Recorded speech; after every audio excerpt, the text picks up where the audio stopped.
Hi friends, welcome to బుజ్జి కథలు. అందరూ బాగున్నారా? నేను చాలా బాగున్నాను. మరి ఆలస్యం చేయకుండా ఈ రోజు కథ మొదలు పెట్టేద్దాం. అమ్మా, అన్నం పెట్టమ్మా, ఆకలేస్తుంది. నాకు పెట్టమ్మా. ఉండండి వస్తున్నా అని మహిత వాళ్ళిద్దరికి ప్లేట్లో అన్నం కూర వడ్డిస్తుంది. చీ పప్పా, నాకు అస్సలొద్దు. తప్పురా, అలా అనకూడదు, తిను. ఎప్పుడు పప్పే వండుతావు, నాకొద్దు పోమ్మా అని బన్ను అక్కడి నుండి పరుగు పెడతాడు. ఒరేయ్ ఆగరా, పనికి మాలనోడా.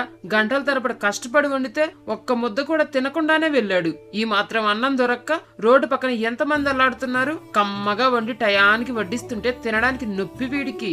అమ్మా, ఇంకా చాలమ్మా అని మన్వి కూడా కొంచెం అన్నమే తిని పరిగెత్తేస్తుంది. ఆగవే, నువ్వైనా తింటున్నావనుకుంటే మధ్యలోనే వదిలేసి వెళ్ళావు కదే. ఛీ, అన్నం మొత్తం పిసికి పిసికి పెట్టింది.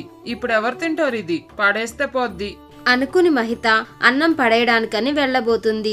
ఇంతలో కష్టపడి వండాను, ఎలాగోలా తింటానులే అని వెనక్కి వెళ్లి అన్నం మొత్తం తినేస్తుంది. ఇప్పుడు బన్ను ప్లేట్లోది కూడా నేనే తినాలి. అమ్మా అనుకుని బన్ను ప్లేట్లోని అన్నాన్ని కూడా తినడం మొదలు పెడుతుంది. సగం తిన్నాక, అబ్బా చాలు, నా వల్ల కావడం లేదు, ఇదైనా పడేస్తా. వద్దులే, ఎంత కష్టపడి సరుకులు తెస్తున్నాడు ఆయన. ఇప్పుడు ఈ అన్నం పడేస్తే ఆయన కష్టానికి విలువేముంటుంది? నిదానంగా కడుపులోకి తోస్తా అని మిగతా అన్నం కూడా తినేస్తుంది. అమ్మయ్యా, ఎలాగోలా ఎక్కించేశాను అనుకుని భర్త కష్టం వృధా కాకుండా తిన్నందుకు కొంత గర్వంతో కూడిన సంతోషానికి లోనవుతుంది మహిత. ఇంతలో ఆమె భర్త మోహిత్ ఇంటికొస్తాడు. మహిత, ఆకలేస్తుంది, అన్నం పెట్టు. ఇంతకీ కూరేముండావు? పప్పండి. అమ్మో పప్పా, నాకొద్దు అని మోహిత్ కూడా అక్కడి నుండి పారిపోతాడు. చచ్చాను, ఇప్పుడు వండిన పప్పు మొత్తం నేనే తినాలి.